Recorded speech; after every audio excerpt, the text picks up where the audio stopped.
Antony Varghese പെപ്പയുടെ recently റിലീസായിട്ടുള്ള ഒരു sports adventure ഡ്രാമയാണ് ദാവീദ്. ഈ ഒരു സിനിമയിലേക്ക് വരുമ്പോൾ ഒരു ഓർഡിനറി സിനിമയായിട്ടാണ് പേഴ്സണലി ഫീൽ ചെയ്തിട്ടുള്ളത്. പെപ്പയുടെ ക്യാരക്ടറായാലും അതുപോലെ വിജയരാഘവൻ്റെ ക്യാരക്ടറായാലും ഡിജോമോളുടെ ക്യാരക്ടറായാലും ഒരു വാവ് ഫാക്ടറോ അല്ലെങ്കിൽ കിട്ടിലായിട്ടോ ഒരു പെർഫോമൻസോ നമുക്ക് ഈ ഒരു സിനിമയിൽ ഫീൽ ചെയ്യുന്നില്ല. പല ഭാഗത്തും സിനിമയുടെ ഹൈ മൊമെൻറ്റും ലോ മൊമെൻറ്റും കാണാൻ വേണ്ടി പറ്റുന്നുണ്ട്. ഒരു ഓക്കേഷായിട്ട് വാച്ചബിളായിട്ട് പോകുന്ന ഒരു സിനിമയാണ്.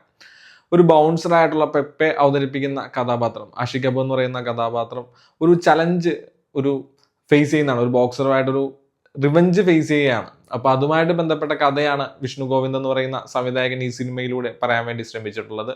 ഒരു ബോക്സിംഗ് ഡ്രാമ എന്നുള്ള രീതിയിൽ ഈ സിനിമയെ സമീപിക്കുമ്പോൾ നമുക്ക് ഓക്കേഷായിട്ടുള്ള ഒരു ഫീൽ കിട്ടുന്നുണ്ട്. കിൻഡൽ ഇടിയാണ്. നല്ല കിടിലൻ ഇടി കാണാൻ വേണ്ടി പറ്റുന്നവർക്ക്, നല്ലൊരു ബോക്സിംഗ് ഫൈറ്റൊക്കെ കാണാൻ വേണ്ടി പറ്റുന്നവർക്ക് ഈ സിനിമ ഓക്കേഷാണ്. അതർവൈസ് ഡ്രാമാറ്റിക് സീനിലേക്ക് വരുമ്പോൾ ഈ സിനിമ പലപ്പോഴും താഴെ പോകുന്നതായിട്ടാണ് തോന്നിയിട്ടുള്ളത്. ഒരു എമോഷണൽ രീതിയിലേക്ക് വരുമ്പോൾ പെപ്പയുടെ ക്യാരക്ടറായാലും വിജയരാഘവന്റെ ക്യാരക്ടറായാലും നമുക്കൊരു മാസ് എലമെന്റ്സ് ഒന്നും ഫീൽ ചെയ്യുന്നില്ല. നല്ലൊരു ഇടി കാണാനാണെങ്കിൽ ദാവീദ് എന്ന സിനിമ ഓക്കെയാണ്. അതർവൈസ് എനിക്ക് പ്രത്യേകിച്ച് ഈ സിനിമ കണ്ടിട്ടൊന്നും തോന്നിയിട്ടില്ല.